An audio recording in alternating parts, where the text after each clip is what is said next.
हर महादेव।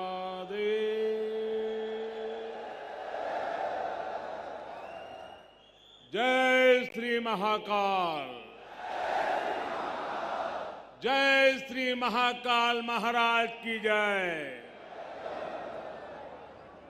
महाकाल महादेव, महाकाल महाप्रभु, महाकाल महारुद्र, महाकाल नमोस्तुते। उज्जैन की पवित्र पुण्य भूमि पर इस अविस्मरणीय कार्यक्रम में उपस्थित देश भर से आए सभी चरणवंद्य संतगण, सम्मान्य साधु सन्यासीगण, मध्य प्रदेश के राज्यपाल श्रीमान मंगूभाई पटेल, छत्तीसगढ़ की राज्यपाल बहन अनसुईया उइके जी, झारखंड के राज्यपाल श्रीमान रमेश बैस जी, मध्य प्रदेश के मुख्यमंत्री भाई शिवराज सिंह चौहान जी, केंद्रीय मंत्रिमंडल के मेरे सहयोगी, राज्य सरकार के मंत्रीगण, सांसदगण, विधायकगण, भगवान महाकाल के सभी कृपा पात्र श्रद्धालुगण, देवी और सज्जनों, जय महाकाल। उज्जैन की ये ऊर्जा, ये उत्साह, अवंतिका की ये आभा, ये अद्भुतता, ये आनंद, महाकाल की ये महिमा, ये महात्म्य, महाकाल लोक में लौकिक कुछ भी नहीं है। शंकर के सानिध्य में साधारण कुछ भी नहीं है। सब कुछ अलौकिक है, असाधारण है, अविस्मरणीय है, अविश्वसनीय है। मैं आज महसूस कर रहा हूं, हमारी तपस्या और आस्था से जब महाकाल प्रसन्न होते हैं तो उनके आशीर्वाद से ऐसे ही भव्य स्वरूप का निर्माण होता है। और महाकाल का आशीर्वाद जब मिलता है तो काल की रेखाएं मिट जाती है, समय की सीमाएं सिमट जाती है और अनंत के अवसर प्रस्फुटित हो जाते हैं। अंत से अनंत यात्रा आरंभ हो जाती है। महाकाल लोक की ये भव्यता भी समय की सीमाओं से परे आने वाली कई पीढ़ियों को अलौकिक दिव्यता के दर्शन कराएगी। भारत की सांस्कृतिक और आध्यात्मिक चेतना को ऊर्जा देगी। मैं इस अद्भुत अवसर पर राजाधिराज महाकाल के चरणों में शत शत नमन करता हूं। मैं आप सभी को, देश और दुनिया में महाकाल के सभी भक्तों को हृदय से बहुत बहुत बधाई देता हूं। विशेष रूप से भाई शिवराज सिंह चौहान और उनकी सरकार, उनका मैं हृदय से अभिनंदन करता हूं, जो लगातार इतने समर्पण से इस सेवा यज्ञ में लगे हुए हैं। साथ ही मैं मंदिर ट्रस्ट से जुड़े सभी लोगों का, संतों और विद्वानों का भी आदरपूर्वक धन्यवाद करता हूं, जिनके सहयोग से इस प्रयास को सफल किया है। साथियों, महाकाल की नगरी उज्जैन के बारे में हमारे यहां कहा गया है, प्रलयो न बाधते, प्रलयो न बाधते तत्र महाकालपुरी, अर्थात महाकाल की नगरी प्रलय के प्रहार से भी मुक्त है। हजारों वर्ष पूर्व जब भारत का भौगोलिक स्वरूप आज से अलग रहा होगा, तब से ये माना जाता रहा है कि उज्जैन भारत के केंद्र में है। एक तरह से ज्योतिषीय गणनाओं में उज्जैन न केवल भारत का केंद्र रहा है, बल्कि ये भारत की आत्मा का भी केंद्र रहा है। ये वो नगर है जो हमारी पवित्र 7 पुरियों में से एक गिना जाता है। ये वो नगर है जहां स्वयं भगवान कृष्ण ने भी आकर शिक्षा ग्रहण की थी।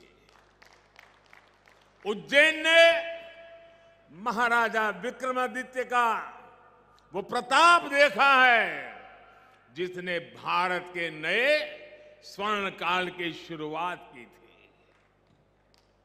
महाकाल की इस धरती से विक्रम संवत के रूप में भारतीय काल गणना का एक नया अध्याय शुरू हुआ था।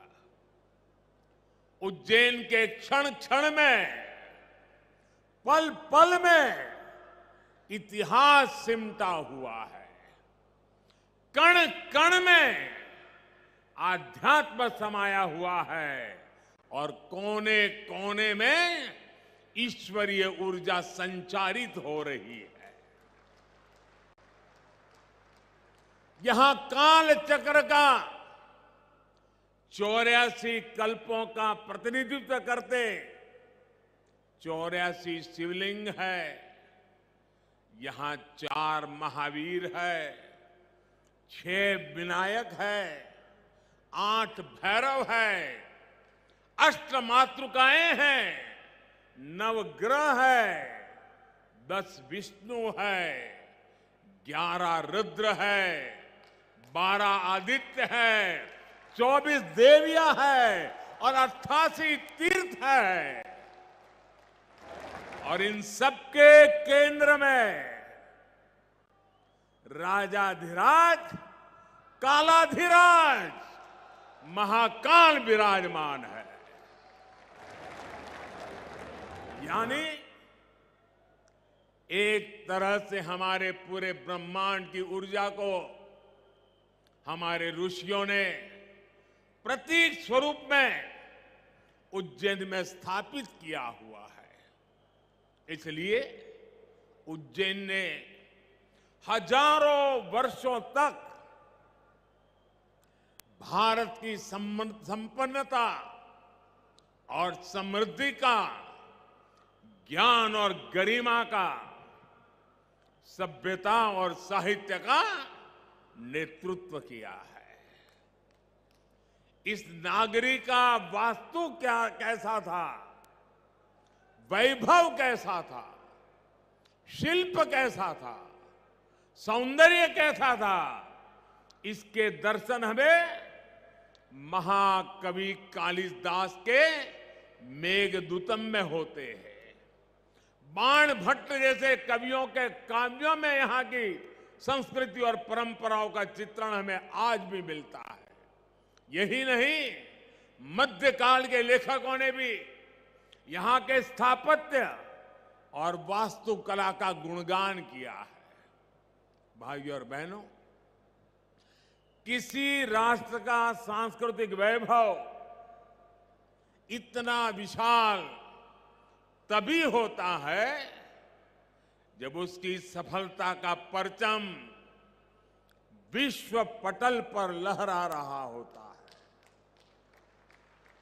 और सफलता के शिखर तक पहुंचने के लिए भी ये जरूरी है कि राष्ट्र अपने सांस्कृतिक उत्कर्ष को छुए, अपनी पहचान के साथ गौरव से सर उठा करके खड़ा हो जाए।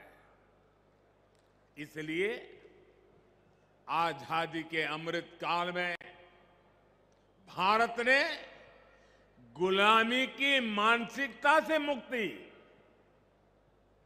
और अपनी विरासत पर गर्व जैसे पंच प्राण का आह्वान किया है। इसलिए आज अयोध्या में भव्य राम मंदिर का निर्माण पूरी गति से हो रहा है।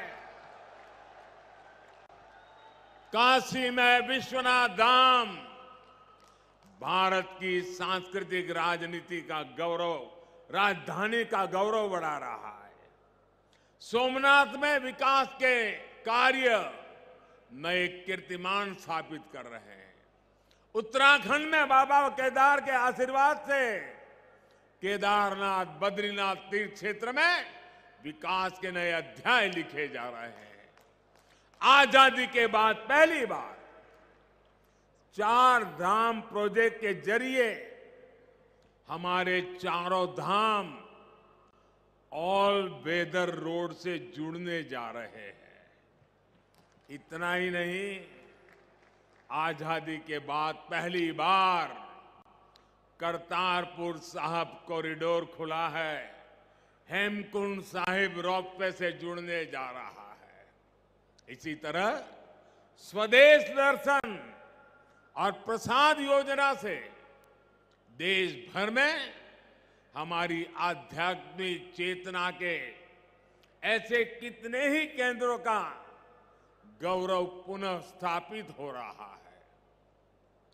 और अब इसी कड़ी में ये भव्य, अति भव्य महाकाल लोक भी अतीत के गौरव के साथ भविष्य के स्वागत के लिए तैयार हो चुका है।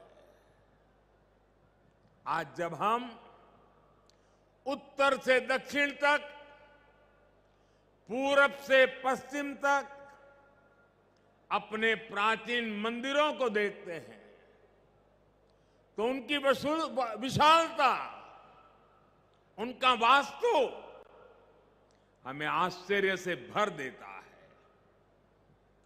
कोणार्क का सूर्य मंदिर हो या महाराष्ट्र में एलोरा का कैलाश मंदिर, ये विश्व में किसी विस्मित नहीं कर देते।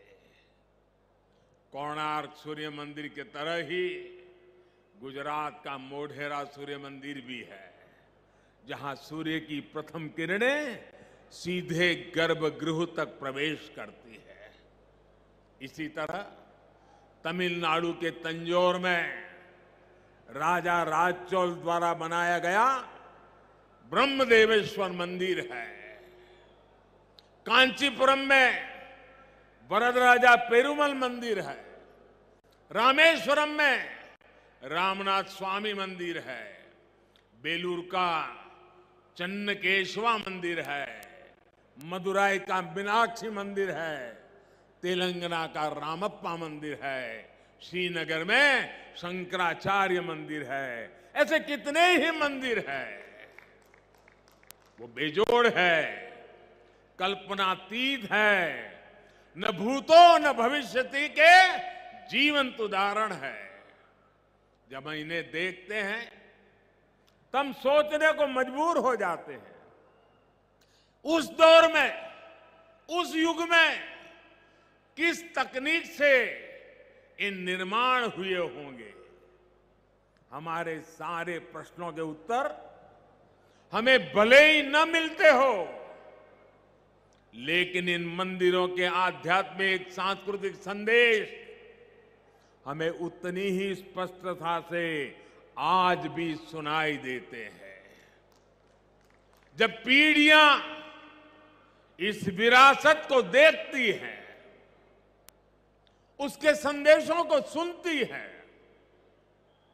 तो एक सभ्यता के रूप में ये हमारी निरंतरता और अमरता का जरिया बन जाता है। महाकाल लोक में ये परंपरा उतने ही प्रभावी ढंग से कला और शिल्प के द्वारा उकेरी गई है। ये पूरा मंदिर प्रांगण शिव पुराण की कथाओं के आधार पर तैयार किया गया है।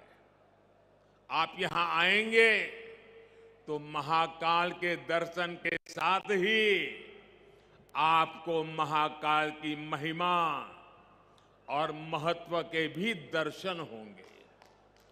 पंचमुखी शिव, उनके डमरू, सर्प, त्रिशूल, अर्धचंद्र और सप्तऋषि, इनके भी उतने ही भव्य स्वरूप यहां स्थापित किए गए हैं।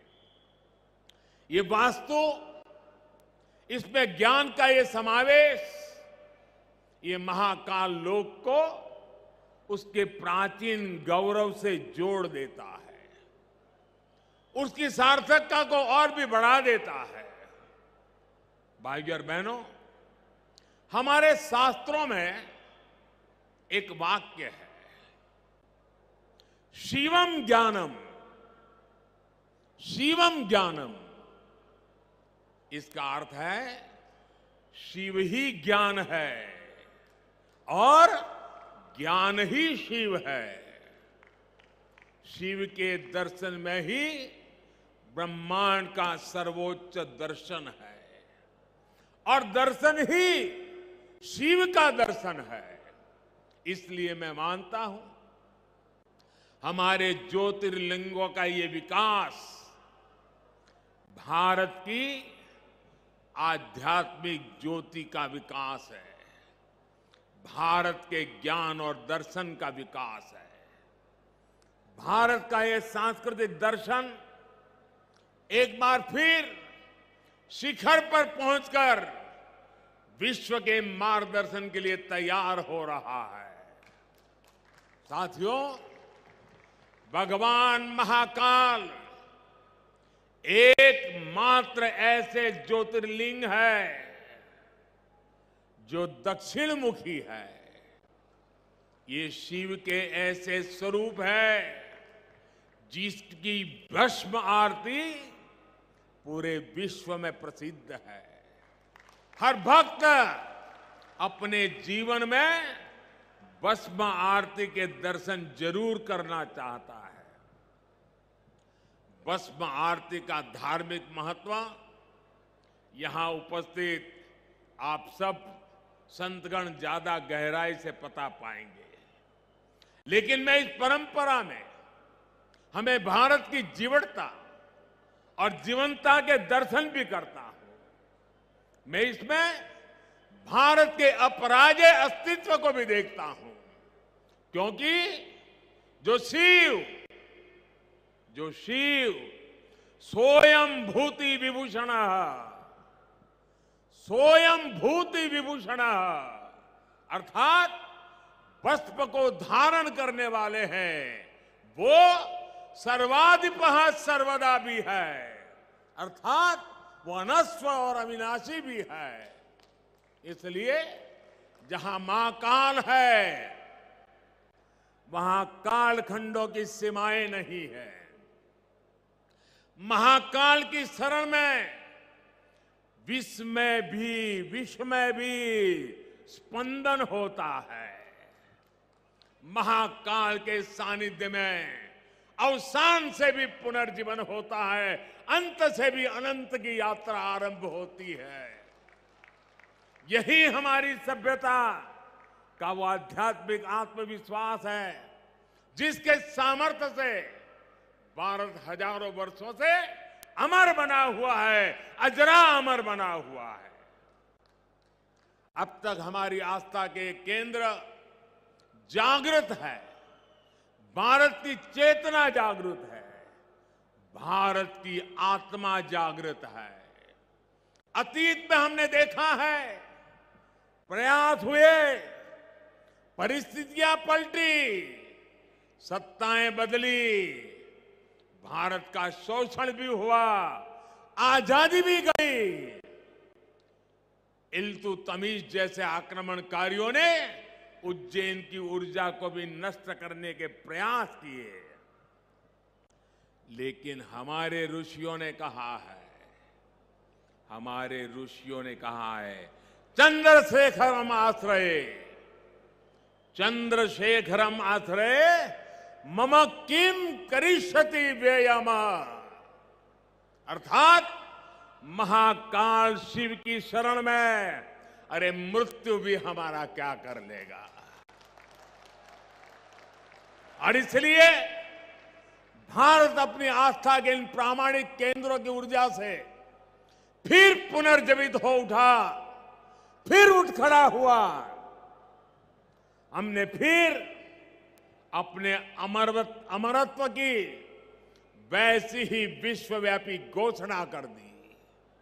भारत ने फिर महाकाल के आशीष से काल के कपाल पर कालातीत अस्तित्व का शिलालेख लिख दिया। आज एक बार फिर आजादी के इस अमृत काल में अमर अवंतिका भारत के सांस्कृतिक अमरत्व की घोषणा कर रही है। उज्जैन जो हजारों वर्षों से भारतीय काल गणना का केंद्र बिंदु रहा है, वो आज एक बार फिर भारत की भव्यता के एक नए कालखंड का उद्घोष कर रहा है।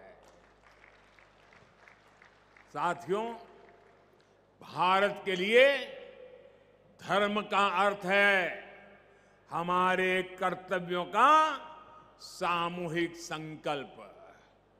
हमारे संकल्पों का ध्येय है विश्व का कल्याण, मानव मात्र की सेवा। हम शिव की आराधना भी कहते हैं, नमामि विश्वस्य हिते रतम एतम, नमामि विश्वस्य हिते रतम तम, नमामि रूपाणी बहुनी दत्ते।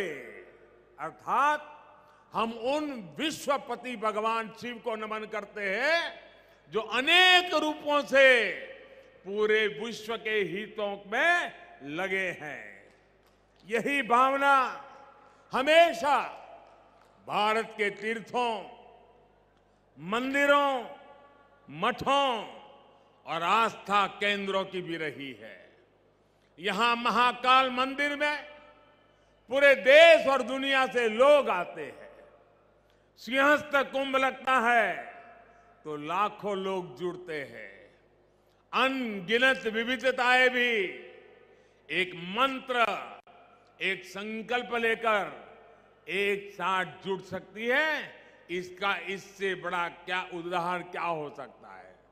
और हम जानते हैं हजारों साल से हमारे कुंभ मेले की परंपरा बहुत ही सामूहिक मंथन के बाद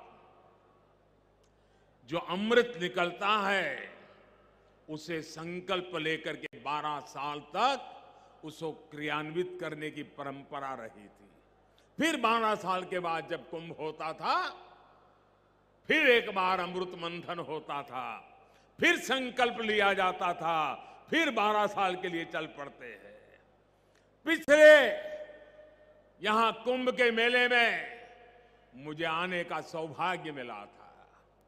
महाकाल का बुलावा आया और ये बेटा आए बिना कैसे रह सकता है। और उस समय कुंभ की हजारों साल की पुरानी परंपरा, उस समय जो मन मस्तिष्क में मंथन चल रहा था, जो विचार प्रवाह बह रहा था, मां क्षिप्रा के तट पे अनेक विचारों से मैं घिरा हुआ था और उसी में से मन कर गया। कुछ शब्द चल पड़े, पता नहीं कहां से आए, कैसे आए, और जो भाव पैदा हुआ था वो संकल्प बन गया, आज वो सृष्टि के रूप में नजर आ रहा है। दोस्तों, मैं ऐसे साथियों को बधाई देता हूं कि जिन्होंने उस समय के उस भाव को आज चरितार्थ करके दिखाया है। सबके मन में शिव और शिवत्व के लिए समर्पण, सबके मन में क्षिप्रा के लिए श्रद्धा, जीव और प्रकृति के लिए संवेदनशीलता, और इतना बड़ा समागम विश्व के हित के लिए, विश्व की भलाई के लिए कितनी प्रेरणा यहां निकल सकती है। भाइयों और बहनों, हमारे इन तीर्थों ने सदियों से राष्ट्र को संदेश भी दिए हैं और सामर्थ्य भी दिया है। काशी जैसे हमारे केंद्र धर्म के साथ साथ ज्ञान, दर्शन और कला की राजधानी भी रहे। उज्जैन जैसे हमारे स्थान खगोल विज्ञान, एस्ट्रोनॉमी से जुड़े शोधों के शीर्ष केंद्र रहे हैं। आज नया भारत जब अपने प्राचीन मूल्यों के साथ आगे बढ़ रहा है, तो आस्था के साथ साथ विज्ञान और शोध की परंपराओं को भी पुनर्जीवित कर रहा है। आज हम एस्ट्रोनॉमी के क्षेत्र में दुनिया की बड़ी ताकतों के बराबर खड़े हो रहे हैं। आज भारत दूसरे देशों की सैटेलाइट भी स्पेस में लॉन्च कर रहा है। मिशन चंद्रयान और मिशन गगनयान जैसे अभियानों के जरिए भारत आकाश की वो छलांग लगाने के लिए तैयार है जो हमें एक नई ऊंचाई देगी। आज रक्षा के क्षेत्र में भारत पूरी ताकत से आत्मनिर्भरता की ओर आगे बढ़ रहा है। इसी तरह आज हमारे युवा स्किल हो, स्पोर्ट्स हो, स्पोर्ट्स में भी स्टार्टअप, एक एक चीज नहीं, नए स्टार्टअप के साथ, नए यूनिकॉर्न के साथ हर क्षेत्र में भारत की प्रतिभा का डंका बजा रहे हैं। और भाइयों बहनों, हमें भी याद रखना है, ये न भूले, जहां इनोवेशन है वहीं पर रिनोवेशन भी है। हमने गुलामी के कालखंड में जो खोया, आज भारत उसे रिनोवेट कर रहा है। अपने गौरव की, अपने वैभव की पुनर्स्थापना हो रही है। और इसका लाभ सिर्फ भारत के लोगों को नहीं, विश्वास रखिए साथियों, महाकाल के चरणों में बैठे हैं, विश्वास से भर जाइए। और मैं विश्वास से कहता हूं, इसका लाभ पूरे विश्व को मिलेगा, पूरी मानवता को मिलेगा। महाकाल के आशीर्वाद से भारत की भव्यता पूरे विश्व के विकास के लिए नई संभावनाओं को जन्म देगी। भारत की दिव्यता पूरे विश्व के लिए शांति के मार्ग प्रशस्त करेगी। इसी विश्वास के साथ भगवान महाकाल के चरणों में मैं एक बार फिर सर झुका करके प्रणाम करता हूं। मेरे साथ पूरे भक्ति भाव से बोलिए, जय महाकाल, जय जय महाकाल, जय जय महाकाल, जय जय महाकाल, जय जय महाकाल।